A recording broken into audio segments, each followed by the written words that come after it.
Et Laurent, tu fais quoi? Bah écoute, je suis en train de me dire que ça fait longtemps qu'il n'y a pas eu de test et qu'il faudrait en faire un. Mais le problème c'est que j'ai pas tellement de motos sous la main là, tu vois. Ah merde, et quoi, tu voudrais faire quoi? Bah faut aller chercher par hasard une moto qui est disponible et qu'on pourrait essayer, mais en fait c'est bon, je pense que j'ai trouvé.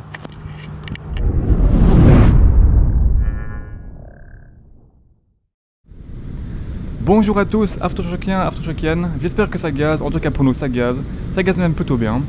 Au programme d'aujourd'hui, nous allons tester pour vous une fois de plus une moto du permis A2. Elle est belle, elle est puissante, elle est incroyable. Les gars, voici la XT 660.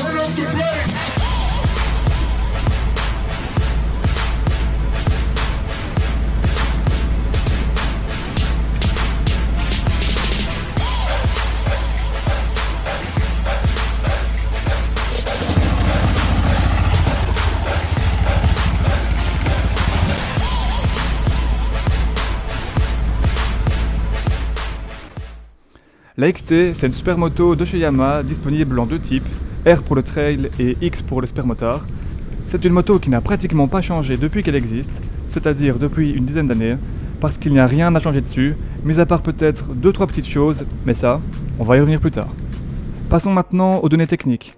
Nous avons là un moteur coupleux de 35 kW pour 660 cm3. Alors on dira, 35 kW ce n'est pas exceptionnel, il y a beaucoup de motos qui l'ont, mais peu long avec plus de 600 cc. Néanmoins, ce qui la distingue des autres, c'est parce que c'est un monocylindre les gars. Et ouais, ça veut dire que les 35 poneys, on se les prend directement en pleine poire dès qu'on met du gaz. Qu'elle était rare pour une A2, et c'est pour ça qu'on l'aime. Elle est équipée comme il se doit pour une supermoto, avec de l'équipement de qualité. Bon gros pneus, 120 à l'avant et 160 à l'arrière, frein Brembo. À part la KTM, il n'y a pas beaucoup de A2 qui peuvent se vanter d'en avoir. Pas d'ABS par contre, à vous de gérer le freinage, parce que les Brembo, ça mord. On a aussi un double pot les gars. Bon là c'est ceux d'origine donc c'est directement moins swag, mais bon. Et tout ceci combiné à un poids de 186 kg et une extrême maniabilité, la XT est vraiment faite pour s'amuser. On a une position très naturelle et on est tout de suite à l'aise dessus. De plus, son siège est hyper confortable. Qu'est-ce qu'on est bien assis, c'est simple. Quand je suis assis dessus, j'ai l'impression d'être dans mon salon. Voilà, maintenant que je vous ai vendu du rêve, je l'espère, avec ses qualités, place au point négatif. Alors le premier, qui n'en est pas vraiment un, puisque c'est une supermoto et que donc c'est normal, il n'y a aucune protection. Comme deuxième point, les vibrations, c'est aussi normal puisqu'on est sur un monocylindre. Troisième point, la consommation et l'autonomie. Oh mon dieu. Pour un réservoir d'à peine 15 litres et une consommation moyenne de 5 voire 6 litres au 100, l'autonomie est d'à peine 200 km avant la réserve. Vous allez avoir l'impression de passer votre vie à la pompe. L'indicateur de réserve va vous éclairer tellement fort que vous allez attraper des coups de soleil. Bon, blague à part.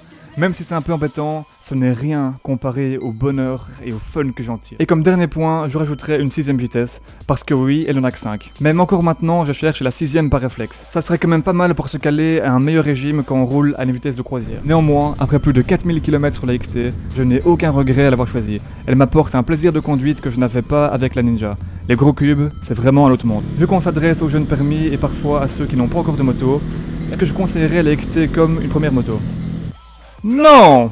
Alors voilà, c'est juste mon avis, mais pour un débutant et ou première moto, ne commencez pas avec un monocylindre de 600 cc. Ce n'est pas non plus à prendre à la légère malgré seulement 35 kW.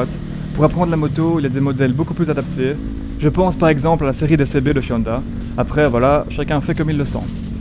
Voilà, je pense avoir fait un tour de tous les points importants de la moto, tant les positifs que les négatifs.